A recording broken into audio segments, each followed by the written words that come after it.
Hello everyone, welcome to your English lesson. We are Carolina, Diego, and Aaron, and we are going to talk to you about the use of used to and would. So, welcome students, and let's begin. Hi everyone. Well, I'm going to talk to you about some grammar explanation. When we talk about things in the past that are not true anymore, we can do it in different ways. Used to plus infinitive. We can use used to talk about past states that are not true anymore. We can also use to talk about past habits, repeated past actions that don't happen anymore. If a past action happened only once, used to cannot be used.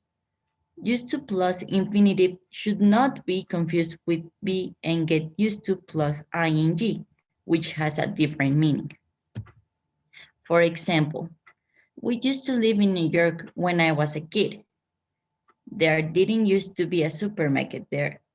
When did it open? Did you used to have a garden? I used to go swimming every Thursday when I was at school. When she used to smoke, but she gave up a few years ago. To let clear the difference between used to, be used to, and get used to, I'm going to explain you about a little difference between them. Starting with used to. Used to, as my parents say, is used to talk about the past situation that is no longer true. It tells us that there was a repeat action or state in the past which has now changed.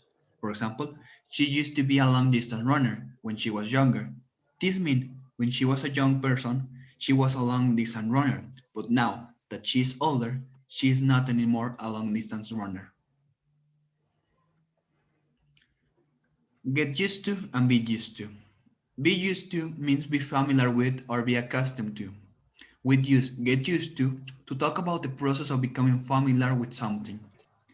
Be used to and get used to are followed by a noun, pronoun of the ing form of the verb, and can be used about the past, present, or future.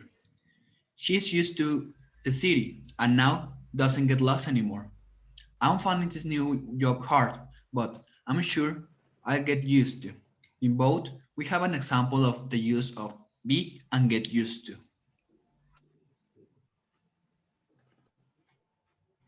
Let's continue with will. We can use will to talk about repeated past actions that don't happen anymore. Will for the habits is slightly more formal than used to. Is often used in stories. We don't normally use the negative or question form of will for past habits. Note that we can usually use will to talk about past states. For example, every Saturday I will go on a long bike ride, and my dad will read me amazing stories every night at bedtime. And now the past simple. We can always use the past simple as an alternative to used to or would to talk about the past states or habits. The main difference is that the past simple doesn't emphasize the repeat or continuous nature of the action or situation. Also, the past simple doesn't make it so clear that the thing is no longer true. If something happened only once, we must use the past simple. And these are some examples. We went to the same beach every summer. We used to go on the same beach every summer. We would go to the same beach every summer. And that's all. Well, thank you for paying attention and we hope that you understand this topic. Thank you so much.